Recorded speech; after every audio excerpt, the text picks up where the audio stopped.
Leykoplastır bir.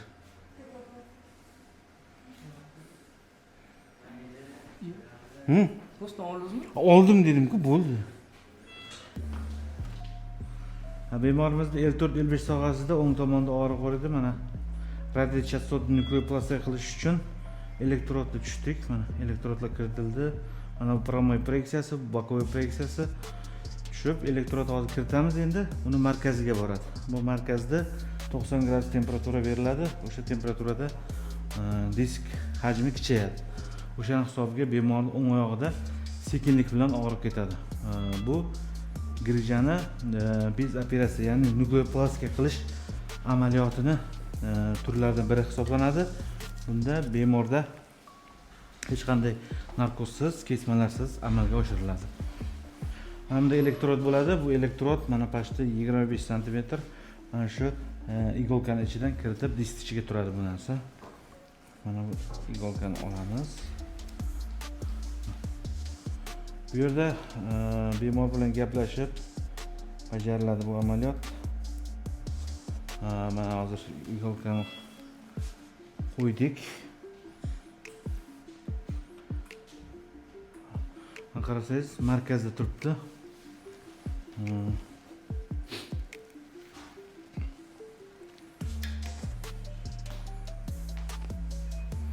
Bu amaliyot bemor bilan gaplashib qilinadi. Ya'ni bemor hech qanday narkoz berilmaydi, beldan ham berilmaydi narkoz. Faqat mesni anesteziya beriladi.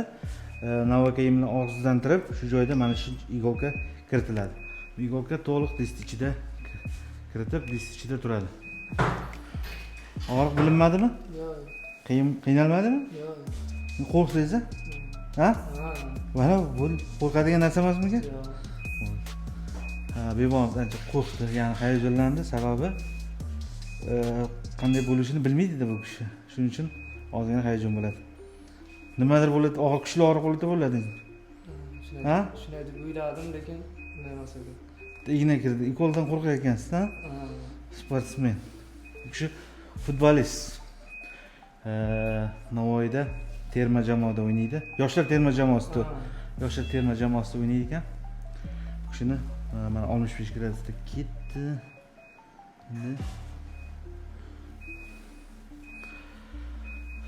Bu amaliyot faqat sekvestr bo'lmagan, ya'ni yorilib ketmagan disk-cho'ralarga qo'llaniladi. Ko'pchilik aytadi, hamma grijaga ham qo'llash mumkinmi? Yo'q.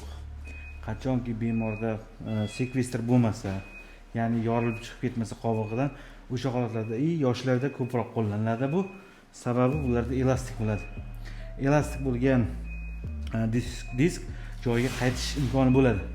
Agar yorilib ketadigan bo'lsa, bu taqdirda faqat endoskopik UV orqali olib tashlash majbur bo'ladi. Yorilmagan holatlarda bu amaliyot bemalol qo'llasa bo'ladi. Ya'ni bemorga hech qanday ziyonsiz, hech qanday asoratlar keltirib chiqarmaydi bu. Malotravmatичный manipulyatsiya. 2 soat, 3 soatdan keyin bemalol turib yurishi mumkin. Ertasi kuni bemalol ketishi mumkin. Chet ellarda bu amaliyotlar ambulator sharoitda bajariladi. Bemor keladi, qilinadi, bajariladi, ketadi.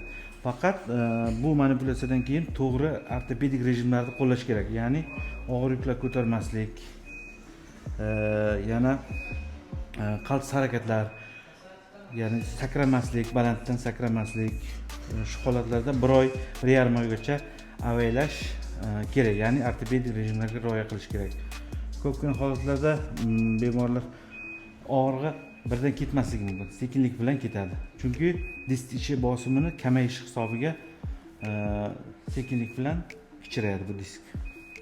Og'riqlar sekinlik bilan yo'qoladi. Ya'ni intensivligi 1 oygacha bo'lishi mumkin. Ya'ni 30 kundan 45 kungacha oralig'ida sekinlik bilan og'riq intensivligi kamayib boradi.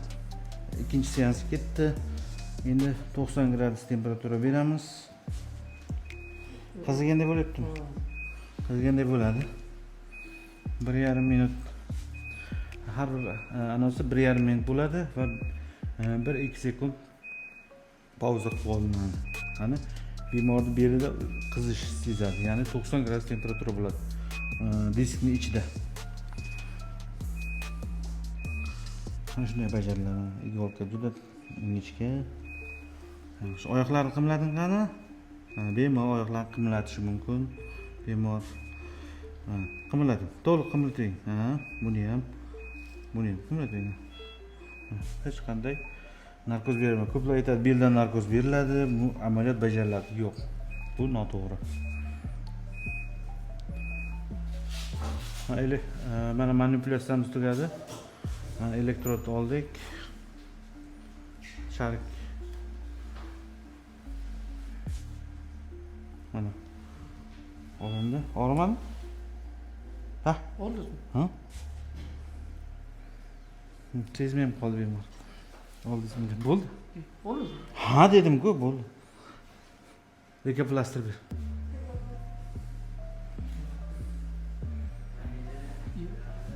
Postdan oldingizmi? Oldim dedim-ku, bo'ldi.